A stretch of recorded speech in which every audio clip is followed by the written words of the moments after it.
Shalom, selamat pagi, selamat siang, selamat malam. Salam sejahtera untuk kita semua. Berjumpa lagi dengan saya, Damaris Lalang, dalam mata kuliah matematika.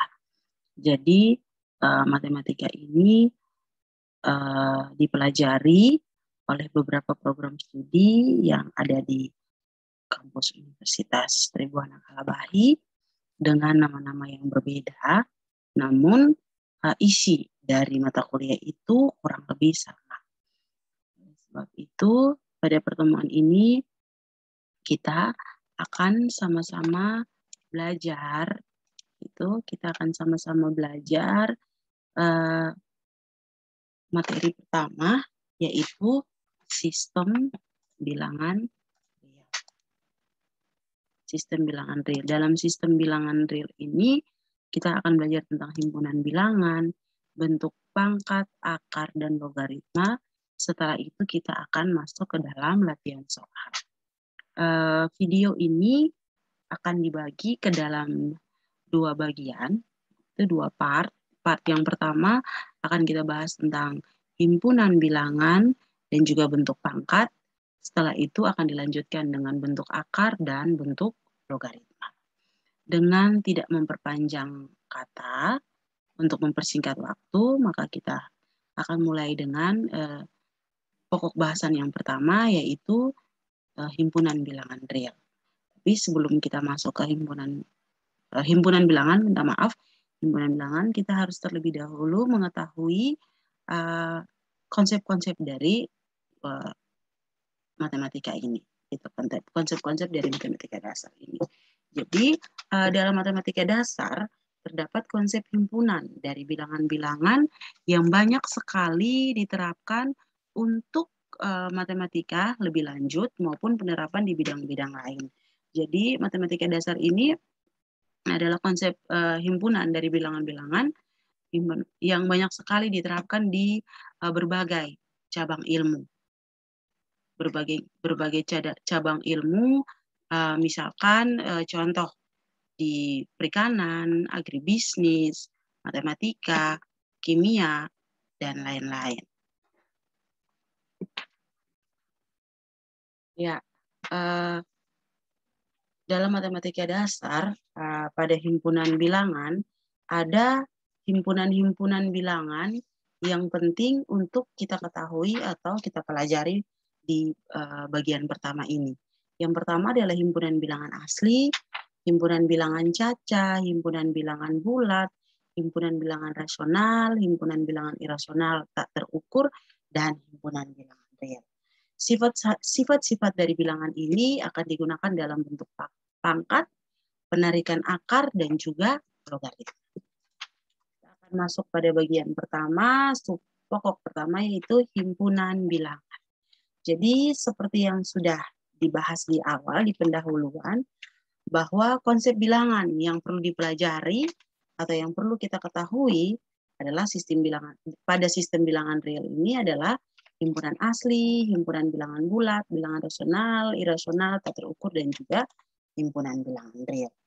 Ya, yang pertama kita akan mulai dengan himpunan bilangan asli atau biasa kita sebut juga dengan himpunan bilangan bulat positif.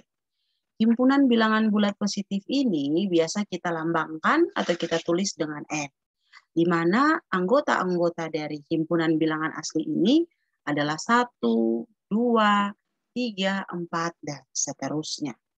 Jadi himpunan yang perlu kita ingat bahwa kalau berbicara tentang himpunan bilangan asli, maka dia merupakan himpunan bilangan bulat positif. Berikutnya adalah himpunan bilangan caca. Himpunan bilangan caca ini biasa ditulis dengan atau dilambangkan dengan W, di mana himpunan bilangan caca ini dimulai dari 0, 1, 2, 3, 4, dan seterusnya. Berikutnya adalah himpunan bilangan bulat. Himpunan bilangan bulat ini biasa ditulis atau dilambangkan dengan I, yaitu -3, -2, -1, 0, 1, 2, 3, dan seterusnya. Jadi kalau ada berbicara tentang bilangan bulat, maka di situ ada ada anggota-anggotanya adalah bilangan bulat negatif, bilangan 0, dan juga bilangan bulat positif. Berikutnya, himpunan bilangan rasional atau terukur. Biasa dilambangkan atau ditulis dengan ki. Jadi dengan kata lain, gitu yang sering kita pelajari di SMA, di SMP, di SD, bahkan di SD pun kita sudah pelajari apa itu bilangan rasional. Bilangan rasional itu biasa kita sebut dengan bilangan pecahan. Gitu, bilangan pecahan yang ada pembilang dan ada penyebut. Di mana penyebutnya itu tidak boleh sama dengan 0 dan penyebut dan pembilang itu termasuk bilangan bulat. Jadi mau dia negatif, mau dia positif, mau dia 0, tidak apa-apa. Yang penting pembilangnya itu tidak boleh sama dengan 0. Jadi contoh di sini 1/2, 1/4, 3/5, min 5/7, dan seterusnya. Berikutnya adalah himpunan bilangan irasional. Tadi bilangan rasional kita bilang bilangan yang dapat diukur. Kalau bilangan irasional adalah sebaliknya. Dan biasanya itu dilambangkan dengan ki aksen. Tadi kita punya bilangan rasional itu kita lambangkan dengan ki, maka sebaliknya dari bilangan irasional kita lambangkan dengan ki aksen. Nah, bilangan irasional ini adalah bilangan yang tidak dapat dinyatakan sebagai hasil bagi antara dua bilangan bulat atau pecahan. Tapi dapat dinyatakan dengan bilangan desimal, namun tak tentu atau tak berulang. Jadi misalnya kita kita pernah belajar di SMA nilai epsilon. Perhatikan epsilon di sini kalau kita bawa ke desimal hasilnya itu adalah 2,71828. Kita perhatikan di sini bilangan desimalnya, angka di belakang komanya itu tidak berulang, gitu, tidak berulang dan tak tentu. Begitu juga dengan pi. Biasa pi itu kita kenal dengan 3,14. Itu 3,14. Tapi sebenarnya nilai pi sendiri itu adalah 3,14159 dan seterusnya. Jadi titik-titik ini ada angka lagi di belakang, ya ada angka lanjutannya lagi yang tak tentu atau tak berulang. Begitu juga dengan akar 2 dan seterusnya. Yang berikutnya himpunan bilangan real atau himpunan bilangan nyata. Himpunan bilangan nyata ini adalah bilangan rasional dan bilangan irasional. Dari keenam himpunan bilangan yang sudah disebutkan tadi, maka dapat disimpulkan bahwa himpunan bilangan asli adalah bagian atau subset dari himpunan bilangan cacah. Himpunan bilangan cacah adalah subset dari himpunan bilangan rasional, sedangkan himpunan bilangan baik rasional maupun irasional tersebut merupakan bilangan real. Jadi yang bukan bilangan real yang termasuk dengan himpunan bilangan real adalah bilangan imajiner dan juga bilangan kompleks. Itu nanti kita pelajari setelah materi ini di bagian 2. Jadi dapat ditulis bahwa bilangan asli merupakan bagian dari bilangan cacah, merupakan bagian dari bilangan bulat, merupakan bagian dari bilangan rasional. Jadi semua himpunan bilangan ini merupakan bagian dari himpunan bilangan real. Ya. Berikutnya kita akan pelajari tentang sifat ketidaksamaan bilangan real. Coba perhatikan, misalkan diberikan sembarang bilangan real A dan B, maka akan terjadi 3 hal, yaitu yang pertama, jika A lebih kecil dari B, atau B lebih kecil dari A, atau A sama dengan B. Yang kedua, jika A itu lebih kecil dari B dan B lebih kecil dari C, maka A itu lebih kecil dari C. Ya, saya ulangi ya untuk bagian B. Jika A itu lebih kecil dari B dan B lebih kecil dari C, maka A itu lebih kecil dari C. Untuk lebih jelasnya, perhatikan perhatikan di sini, misalkan kita beri sembarang A itu sama dengan 1, B itu sama dengan 2, C itu sama dengan 3. Maka sifat yang B ini bisa kita tulis di sini, atau kita misalkan 1 lebih kecil dari 2. Gitu. Jelas, 1 itu lebih kecil dari 2 dan 2 lebih kecil dari 3, maka 1 itu pasti lebih kecil dari 3. Begitu juga dengan C, jika A lebih kecil dari B, maka A tambah C itu pasti lebih kecil dari B tambah C untuk sembarang nilai C. Ya, kita perhatikan di sini, jika 1 itu lebih kecil dari 2, maka 1 tambah 3 itu pasti lebih kecil dari 2 tambah 3. Karena 1 tambah 3 itu sama dengan 4, 2 tambah 3 itu sama dengan 5. Jelas bahwa 4 itu lebih kecil dari 5. Begitu juga untuk yang D. Jika A lebih kecil dari B dan C lebih besar dari 0, maka A kali C itu pasti lebih kecil dari B kali C. Di sini perhatikan 1 kali 3 pasti lebih kecil dari 2 kali 3. Begitu pula sebaliknya. Sebaliknya kalau C-nya itu lebih kecil dari 0, maka nilai C-nya negatif. Maka ketika dimasukkan ke dalam sini, nilainya itu pasti A kali C itu lebih kecil dari B kali C. Oke, baik. Jadi sudah dari sifat-sifat ini bisa kita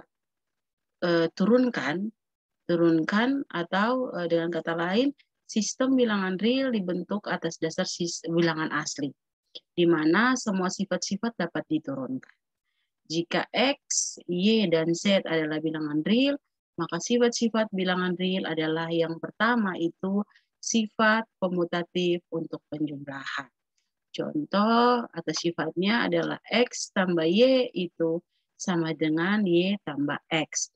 Atau dengan kata lain, misalkan kita kembali lagi ke sini, misalkan X itu 1, Y itu 2, maka 1 ditambah 2 itu hasilnya pasti sama dengan 2 ditambah 1. Jadi sama-sama 3. X tambah Y itu 1 tambah 2 sama dengan 3, dan 2 tambah 1 itu sama dengan 3.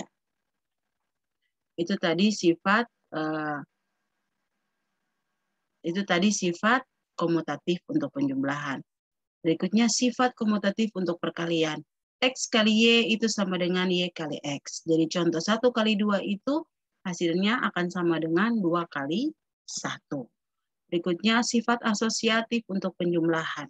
Perhatikan di sini asosiatif pada penjumlahan itu sama dengan, atau misalkan X ditambah Y tambah Z itu sama dengan X tambah Y ditambah dengan Z.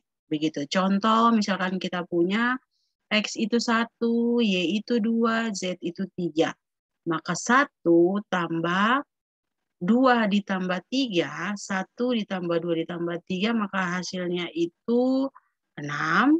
Gitu, karena 1 ditambah dengan 5, hasilnya 6. Itu sama dengan X tambah Y. 1 ditambah 2 ditambah dengan 3 hasilnya. Nah, berikutnya sifat asosiatif untuk perkalian. X dikali YZ itu sama dengan XY dikalikan Z. Saya pikir tidak perlu lagi saya jelaskan. Tinggal kita masukkan angka, maka kita akan beroleh atau terbukti sifat asosiatif. Begitu juga dengan sifat distributif. Sifat distributif ini, misalkan kita punya X dikalikan Y tambah Z, maka kita kali masuk X ke dalam Y dan Z sama dengan XY ditambah XZ. Ya. Berikutnya yang F, jika X dan Y dua bilangan real, maka terdapat suatu bilangan real Z, sehingga X ditambah Z itu sama dengan Y. Bilangan Z ini kita nyatakan dengan Y kurang X dan disebut selisih dari Y dan X. Maka selisihnya adalah 0. Ya. Dan berikutnya terdapat paling sedikit satu bilangan real X tidak sama dengan 0. Jika X dan Y dua bilangan real dengan X tidak sama dengan 0, maka terdapat suatu bilangan real Z. Demikian X dikali Z sama dengan Y. Ya, berikutnya adalah bentuk pangkat, akar, dan logaritma. Pada bagian pertama ini kita akan membahas tentang bentuk dari pangkat atau bentuk pangkat bulat. Yang pertama itu bentuk pangkat bulat. Definisi dari bentuk pangkat bulat ini adalah fungsi notasi pangkat salah satunya adalah untuk menyederhanakan penulisan atau meringkas penulisan. Contoh, 10 juta dapat ditulis dengan notasi 10 dipangkatkan 7. Notasi pangkat dapat menghemat tempat, sehingga notasi pangkat banyak digunakan dalam perumusan dan penyederhanaan perhitungan. Jadi yang harus kita ingat bahwa fungsi pangkat ini kita gunakan untuk penyederhanaan perhitungan. Pangkat bulat positif. Perkalian berulang dari suatu bilangan dapat dinyatakan dalam bentuk bilangan berpangkat bulat positif. Contoh di sini coba kita perhatikan, kalau 2 itu sama dengan 2 pangkat 1. 2 kali 2 bisa kita tulis dengan 2 pangkat 2. 2 kali 2 kali 2 bisa kita tuliskan dengan 2 pangkat 3 dan seterusnya. Jadi bilangan pangkat itu biasa kita sebut dengan perkalian berulang. Itu yang disebut dengan pangkat. Nah, pangkat bulat positif itu berarti pangkatnya itu positif, tidak negatif. Berikutnya, contoh di sini lagi, dibilang bahwa bentuk 2 pangkat 6 itu dibaca 2 pangkat 6. Disebut bilangan berpangkat bulat positif.